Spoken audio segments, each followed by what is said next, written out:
দক্ষিণ দিনাজপুর জেলার কুশমন্ডি ব্লকের কুশমন্ডি উষাহরণ রাজ্য সড়কের বেহাল দশা নিয়ে চরম ক্ষোভে ফুঁসছেন স্থানীয় বাসিন্দারা। দীর্ঘদিন ধরে রাস্তার বিভিন্ন অংশে বড় বড় গর্ত সৃষ্টি হওয়ায় প্রতিদিনই দুর্ঘটনার আশঙ্কা নিয়ে চলাচল করতে হচ্ছে সাধারণ মানুষকে। বিশেষ করে বর্ষাকালে গর্তে জল জমে থাকার পরিস্থিতি আরও বিপজ্জনক হয়ে উঠছে।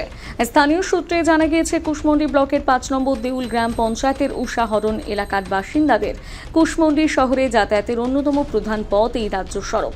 কিন্তু দীর্ঘদিন ধরে রাস্তার সংস্কার না হওয়ায় বহু জায়গায় গভীর খানাখন্দির সৃষ্টি হয়েছে। ফলে নিত্যযাত্রী, স্কুল কলেজের পড়ুয়া, রোগী ও সাধারণ মানুষকে চরম দুর্ভোগের শিকার হতে হচ্ছে।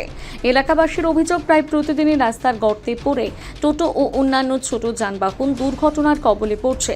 অনেক সময় যাত্রীরা আহত হচ্ছেন। একাধিকবার প্রশাসনের দৃষ্টি আকর্ষণ করা হলেও এখনো পর্যন্ত সমস্যার স্থায়ী সমাধান হয়নি বলে দাবি তাদের।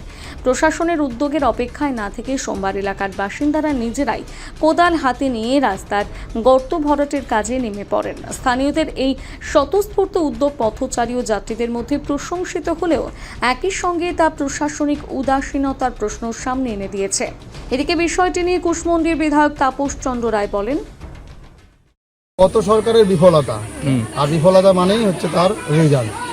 রেজাল্টের মধ্যে দিয়ে জনগণ জানিয়ে দিয়েছে যে আপনাদের যোগ্যতা নেই সরকার থাকার, যার ফলস্বরূপ কেন্দ্র সরকারের একটা স্কিম ছিল যে প্রধানমন্ত্রী সড়ক যোজনার স্কিম, যে স্কিমের কাজ খুব ধীর গতিতে চলছে, প্রায় বছর হতে চলেছে। এত ধীর গতিতে চলছে, প্রত্যেকদিন নিত্যযাত্রীদের বিভিন্ন রকম দুর্ঘটনা ঘটতে চলেছে। আপনি বললেন যে গতকাল একটা ঘটনা ঘটেছে, অবশ্যই সেটা আমরা অবশ্যই ব্যথিত। তার জন্য আজকে প্রশাসনিক স্তরে যারা আধিকারিক রয়েছে তাদেরকে আমরা ডেকেছিলাম এবং তাদেরকে বলেছি আপনারা আসুন, প্র্যাকটিক্যালি আমরা দেখি যে রাস্তাটা কত দুর্নীতি রয়েছে।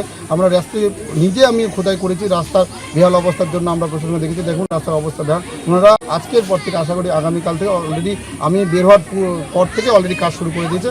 আগামী দিনের কাজ খুব দ্রুততার সাথে হবে যদি প্রকৃতি সহযোগিতা করে, কারণ বর্ষা সিজন, এটাও আমাদের মাথায় রাখতে হবে।